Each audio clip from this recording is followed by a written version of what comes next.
Hi everyone, today I am reviewing the Visconti Mirage fountain pen. This was a pen that was released in 2018, made in Florence, Italy by the Italian brand Visconti, and at the time it was their lowest price offering.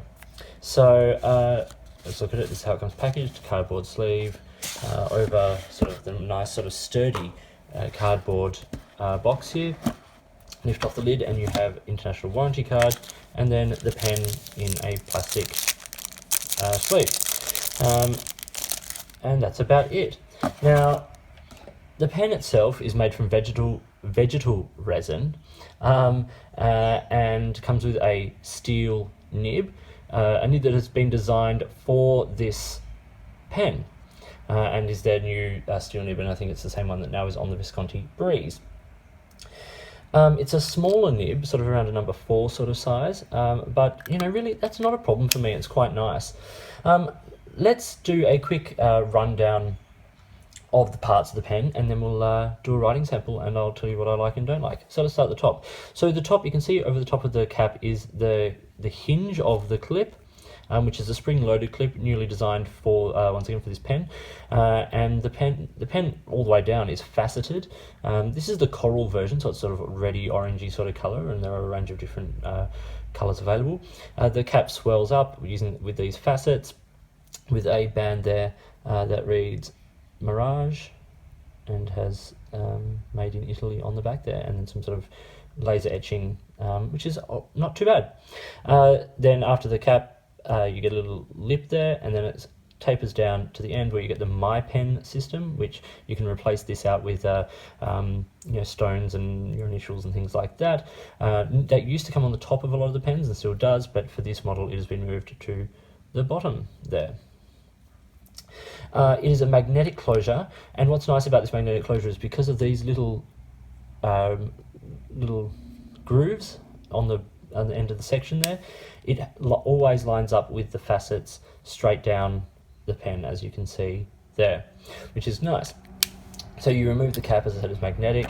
There's a band there which assists with that, and then the section, which is made of the same vegetal resin material, no taper, pretty straight, and not overly thick, but more than comfortable, I would imagine, for most hands.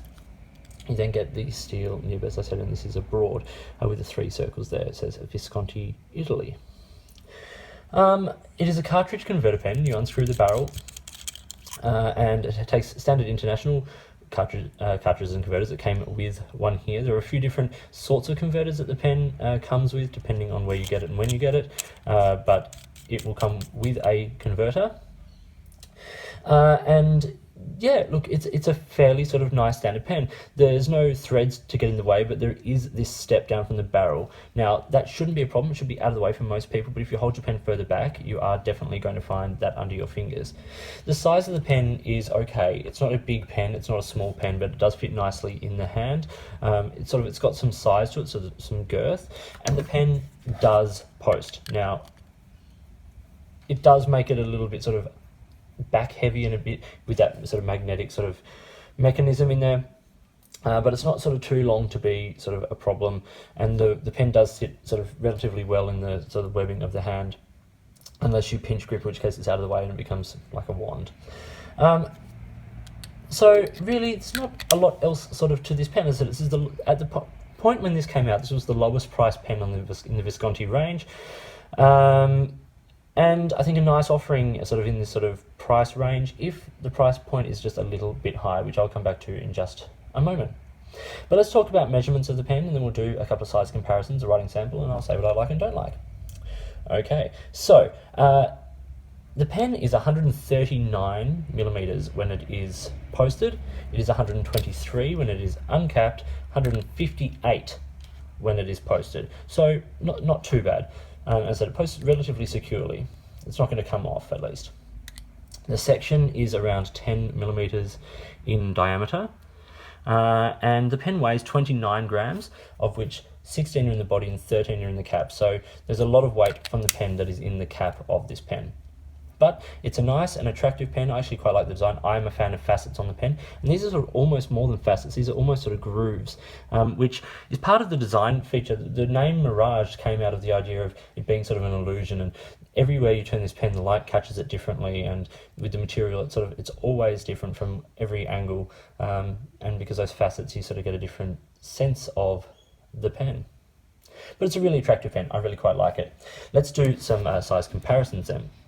So there is the Mirage, and we'll do two sort of standard pens alongside it. One is the Lamy Safari, and one is the Visconti TWSBI Eco. Lamy Safari, TWSBI Eco, Visconti Mirage. Okay, so it sort of stacks up in terms of size. It's got the same sort of girth as the Eco there, and they're all around the same sort of 139, 140, 141 millimeter mark.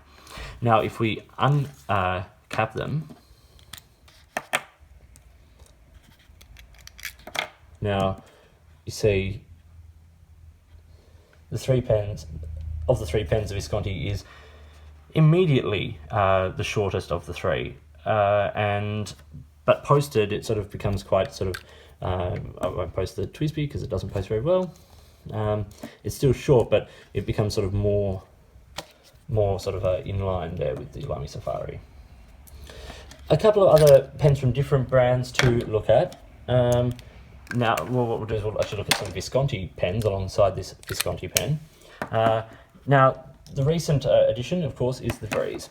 So here it is alongside the Visconti Breeze. The magnets are trying to attach to each other. Separate you two. Then we get the Rembrandt, which is another sort of, was the original lower price offering. And here we have then the Michelangelo, which is also the same model as the Van Gogh. And just because, you know, it's here, we'll put it alongside there the Visconti Homo Sapiens, which is a much bigger pen and, you know, a very different price point, but, you know, a Visconti pen that a lot of people are sort of relatively familiar with. Okay, let's do a writing sample now with this pen. So this is the Visconti Mirage with a steel broad nib, and the ink here is Diamine Colt pens, deep dark red. Very nice ink. Now let's just do a very sort of quick little writing sample.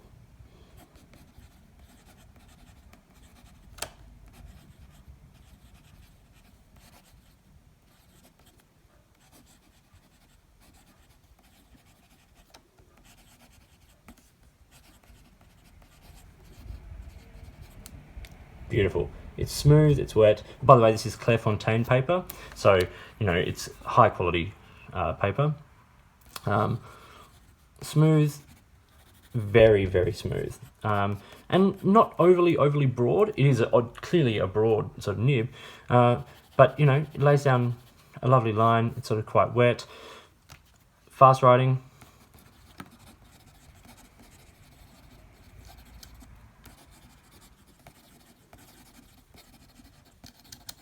Yeah, no problem here at all, keeping up, no hard starts. It's very smooth, it's very, it's just a really lovely pen to write with. There's not a whole lot of feedback either, so, you know, you're sort of getting a nice, easy line, and really writes under its own weight very nicely, quite easily. Yeah, in terms of the right-handed writing, just because that's what some people like.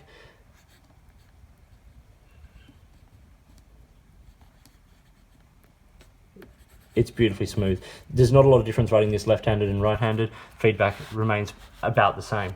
Reverse writing, not nice.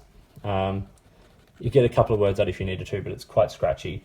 And in terms of flex, it is a stiff nib, so you can push it down, and the tines open up very slightly, but I wouldn't want to push this nib at all. So here is the Visconti Mirage.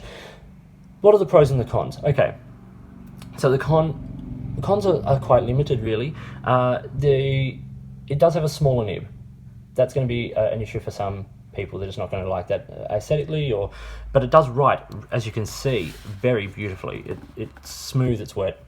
There's no complaints in how this pen writes whatsoever. The section is an okay size as well, so you don't have to worry about that so much. There is a magnetic closure, which some people have issues with.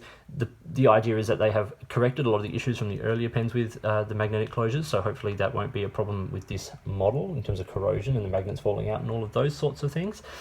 The other issue is the price point. Now, it's not an expensive Visconti pen. You know, Visconti pens can run into the thousands of dollars, particularly the limited editions.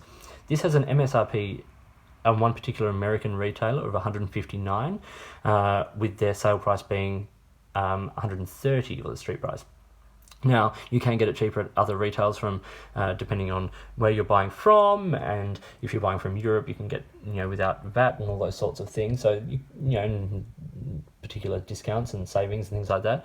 So it's not a terrible price point, but you are putting it into a market that is competing with a lot of other pens that have, say, number 6 size nibs, and even some that have sort of more unique available grinds. But it's not so bad. Now, what I love about this pen is I love the design.